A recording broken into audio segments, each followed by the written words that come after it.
Memang agak mengecewakan lah. Kita tak ada point langsung sebab kita kalah. So aku harap next game ada peningkatan. Dengan Filipina pun kita tak lepas, apatah lagi Indonesia yang mempunyai player yang lebih padu. Hai, tak tahu nak. Macan Malaya permalukan satu negara? Kualitas pemain kita justru dipertanyakan usai kekalahan dari Filipina. Ini keputusan-keputusan ataupun tindakan yang berani. Tetapi harapan beliau adalah untuk memastikan timnas Indonesia itu berada di landasan yang benar.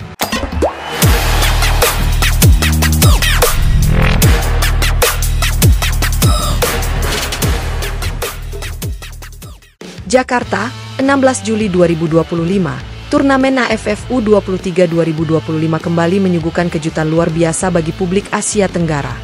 Harimau, Harimau Melaya.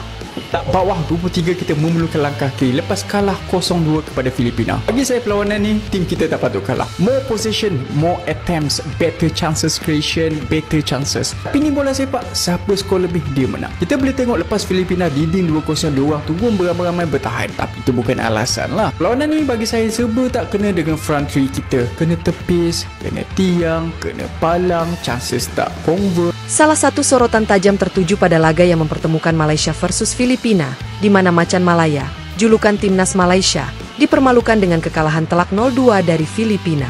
Hari ini timnas Indonesia sering mengungguli perlawanan-perlawanan di Piala AFF. Begitu juga timnas putri mereka dan timnas utama mereka yaitu senior. Mereka berada di satu kedudukan yang cukup membanggakan, yaitu berada di kualifikasi Piala Dunia. Round yang keempat sudah, guys. Hasil yang bukan hanya mengejutkan, tapi juga membuka luka lama dalam persepak bolaan Malaysia. Ironisnya, di saat Filipina tampil mengejutkan, timnas Indonesia U23 tampil superior dan menunjukkan kelasnya dengan menghancurkan Brunei Darussalam 8-0 di laga lainnya dalam grup yang sama. Perbandingan mencolok ini sontak memicu pertanyaan besar, di mana kualitas pemain Malaysia saat ini, dan apakah Macan Malaya masih pantas disebut macan? Filipina hancurkan Malaysia, skor 2-0 yang membuka luka bangsa. Laga yang digelar di Stadion Nasional Vientiane, Laos, Selasa malam, menjadi saksi bagaimana Filipina tampil penuh semangat dan determinasi tinggi. Malaysia datang sebagai tim unggulan dan di atas kertas lebih diunggulkan dari Filipina yang notabene belum pernah lolos ke semifinal AFF U23 dalam sejarah mereka. Namun, semua prediksi itu terpatahkan. Filipina membuka keunggulan di menit ke-14 lewat serangan balik cepat yang diselesaikan dengan baik oleh striker muda mereka, Jacob Ramos. Malaysia yang mengandalkan penguasaan bola malah tampak kehilangan arah dan berulang kali gagal membongkar pertahanan Filipina. Gol kedua datang di babak kedua lewat tendangan bebas langsung dari Renzo de la Cruz, yang memperdaya kiper Malaysia, Aiman Hafiz, yang tampak salah posisi. Dengan skor akhir 2-0, Filipina mencatat sejarah, kemenangan pertama mereka atas Malaysia di ajang AFF U23. Yang membuat hasil ini makin pahit bagi pendukung Malaysia adalah kenyataan bahwa Filipina menang dengan disiplin dan kerja keras, sedangkan Malaysia tampak lamban, individualistis, dan tidak punya semangat juang. Reaksi keras dari publik Malaysia, ini malu nasional. Media sosial Malaysia langsung dibanjiri kecaman. Tagar Malaya Malapetaka dan macan jadi kucing trending di Twitter X Malaysia. Sejumlah legenda sepak bola Malaysia ikut bersuara. Syafiq Rahim, mantan kapten timnas senior, mengatakan dalam wawancara dengan Harian Metro, "Ini bukan soal kalah. Ini soal harga diri. Kalau Filipina bisa mempermalukan kita, berarti ada yang sangat salah di sistem pembinaan dan pemilihan pemain kita. Kualitas pemain kita saat ini sangat buruk, jujur saja." Banyak netizen bahkan menyalahkan pelatih kepala U23 Malaysia, Brett Maloney, yang dianggap terlalu banyak memberi kesempatan pada pemain yang belum matang. Indonesia tampil menggila, 8-0, hancurkan Brunei. Sementara itu di pertandingan lain, Indonesia U23 menunjukkan dominasi penuh saat melibas Brunei 8-0. Laga ini menjadi semacam pesan tegas, Garuda Muda tidak main-main di ajang ini. 4 gol dicetak di babak pertama melalui Ramadan Sananta, 2 gol, Marcelino Ferdinand, dan Hugo Samir. Babak kedua menjadi ajang unjuk kekuatan cadangan, dengan Rafli Asrul, Arhan Fikri, Ronaldo Kuate, dan Zanadin Faris menambahkan pundi-pundi gol.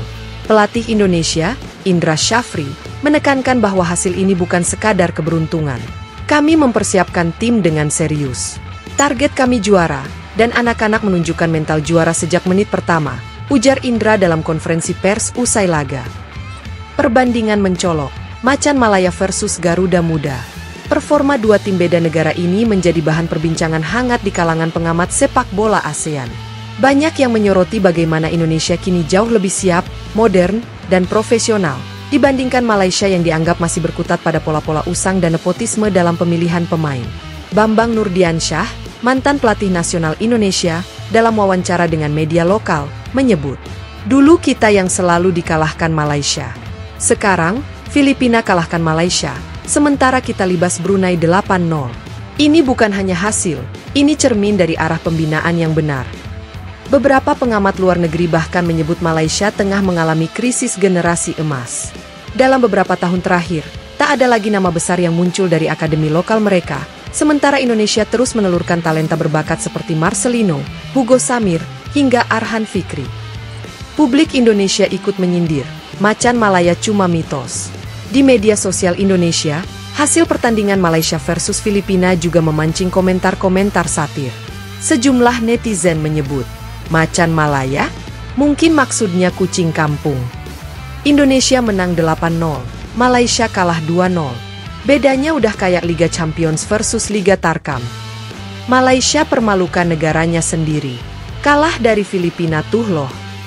Bahkan beberapa meme mulai bermunculan, memperlihatkan gambar macan yang berubah menjadi kucing tidur dengan caption, sedang berduka usai kalah dari Filipina. Apa yang salah dengan Malaysia? Kekalahan ini membuka banyak pertanyaan di tubuh Federasi Sepak Bola Malaysia, FAM. Apa sebenarnya yang salah? Satu, sistem pembinaan usang Malaysia masih sangat bergantung pada liga lokal yang tidak kompetitif, sedangkan Indonesia telah mengembangkan kompetisi kelompok usia dengan lebih serius. Dua, kurangnya talenta murni, minimnya scouting dan pembinaan usia dini menyebabkan Malaysia kehilangan generasi emas. Talenta-talenta besar seperti Safe Sali atau Aidil Zafwan tak kunjung tergantikan. 3. Kepercayaan berlebih pada naturalisasi. Beberapa tahun terakhir, Malaysia terlalu berharap pada pemain keturunan atau naturalisasi. Filipina pun banyak memakai pemain keturunan, namun mereka membentuk kolektivitas, bukan sekadar asal ambil. Peluang lolos Malaysia menipis. Dengan kekalahan ini, Malaysia kini berada di ujung tanduk. Jika di laga berikutnya mereka gagal menang atas Brunei, yang baru saja dihancurkan Indonesia 8-0, maka Malaysia hampir pasti tersingkir di fase grup. Sementara itu, Indonesia hanya butuh hasil imbang lawan Filipina untuk memastikan tiket semifinal. Penutup, Macan Malaya harus berkaca. Kekalahan dari Filipina bukan hanya hasil buruk, ini tamparan keras untuk seluruh sistem sepak bola Malaysia. Kualitas pemain mereka dipertanyakan, strategi pelatih disorot, dan masa depan generasi muda menjadi tanda tanya besar. Di saat Indonesia dan Filipina menunjukkan kemajuan pesat, Malaysia justru mundur. Apakah ini awal dari kejatuhan total Macan Malaya? Atau akan ada kebangkitan?